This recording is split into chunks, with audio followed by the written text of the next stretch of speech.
So whenever we met with Dr. Oteo, he discussed his business plan with us, and he told us that it took him approximately a year to put this 40-page document together, and it basically outlined the details of his practice. Now, whenever he went and presented this plan to the banks, he went to 9 different banks, and they all rejected him and deemed him a high risk due to his student loans. So what he ended up doing, he was looking for a practice to purchase, and he found a family that was selling a chiropractor's practice that had passed away. And unfortunately, he wasn't able to purchase it through the banks because obviously he'd been rejected, but through his connections, he had found a private investor.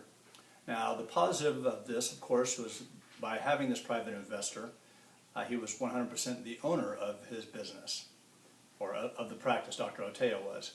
The negative side of it is because he was rejected by the banks, this private investor charged him a higher interest rate than he would have compared to the banks. Now, the whole point of this is that Dr. Oteo just wanted to let us know that we really need to explore all of our financial options that are available to us in purchasing a chiropractic office or business.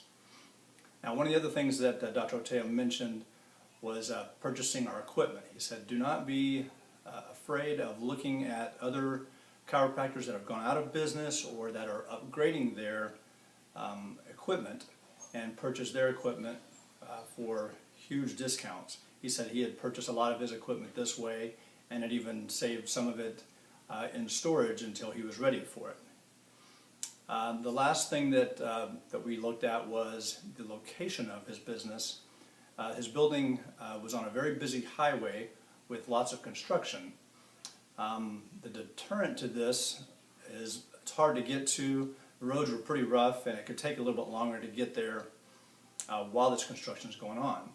The positive side of this is that it's on a very busy 2-lane highway, and this will be a 6-lane highway, so there are lots of potential patients once this is completed.